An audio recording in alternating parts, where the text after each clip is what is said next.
Good morning and welcome back to BIFA TV, your daily dose of industry information. Once again, we're joined by Ian Matheson for this week's What the Papers Say. So Ian, thank you so much for joining me this morning. How are you? I'm pretty good, thank you, Brooke. I hope you are too. Yep, I am, thank you. So what have we got coming up for this week's episode?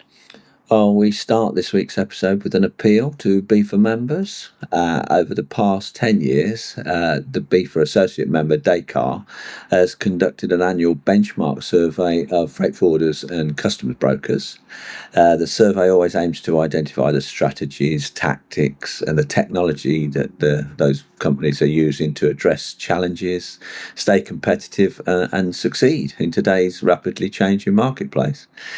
Survey participants represent a wide range of industry leaders from across the globe to provide a balanced view of the forwarding and brokerage communities.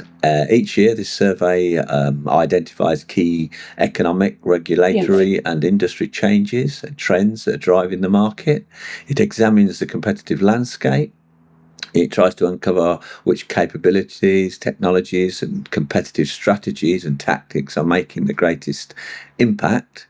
It provides an outlook for future IT investment. The latest survey is now available to complete by mid-July and will address key themes pertinent to the global landscape. And I'm sure that Descartes would be absolutely delighted if members decide to participate and help them to create sort of comprehensive insights which will be beneficial to the entire forwarding and brokerage community. Yeah, of course. We'll pop a link to that in the description for any of our members who want to take part. And I know the results of those, they'll be available once that survey closes. Oh, good. Okay. It was also great to hear that BIFA recently signed an agreement with the Ethiopian Freight Forwarders and Shipping Agents Association, which is aimed at strengthening the efficiency of Ethiopia's logistics sector. The agreement was signed in Addis Ababa and is a step towards modernising and competitively transforming Ethiopia's logistics sector, enabling rapid and tangible change. Yeah, I know it was a big milestone in Ethiopia's logistics sector for kind of promoting that international cooperation, wasn't it? It was, yeah, and it's also a feather in BIFA's cap, really, to be asked to participate, you know. Meanwhile, in the dynamic world of global shipping, container lines are the arteries of international trade, as you know. The latest container line rankings by TEU reveal the landscape of major shipping players with a breakdown of the top 10 container shipping companies as of May 2025, based on data sourced from Alphaliner and presented by Container News. These container lines are investing heavily in new vessels, sustainability, and digital technology to stay ahead. MSC has a commanded lead, and combined with a substantial order book of CMA, CGM, and other lines, it all shows a clear race to dominate, not just in terms of volume, but in terms of innovation and efficiency as well.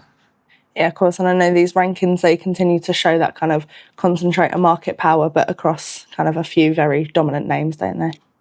Absolutely, yes, indeed. Staying with container shipping, recent data from Sea Intelligence reveals a notable improvement in global liner schedule reliability, which has reached its highest level in 17 months, apparently. According to Sea Intelligence's April figures, overall reliability stood at 58.7%, which is the best performance since November 2023. Notably, the Gemini Corporation, formed by Maersk and Hapag-Lloyd, has emerged as a clear leader, with both carriers exceeding the 70% reliability mark.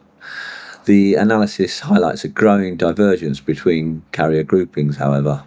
While Gemini carriers strive to meet their 90% target across key trades, Ocean Alliance members continue to underperform, apparently, with reliability rates dipping below 50%.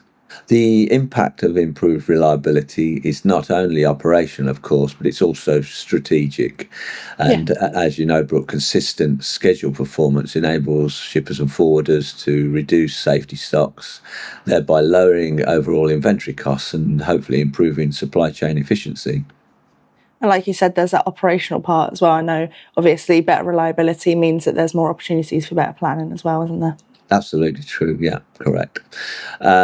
Fiata has launched a brand new container packing app, which is now available for download on Android and Apple devices. It's a digital tool, obviously, and is designed to support freight forwarders, packers, logistics professionals in applying best practices for the safe and compliant packing of containers. Yeah, we'll pop a link to download that app. We'll put that in the description. Good stuff, yeah. And finally, Brooke, any members that route cargo through the Port of Felixstowe or use the A14 should note the following. The Highways Agency has provided a lot of information about some essential maintenance work. It is starting next week, I think, in mid-June, to replace the 2 westbound expansion joints on the A14 Orwell Bridge, which is likely to lead to delays and needs to be factored into transport planning.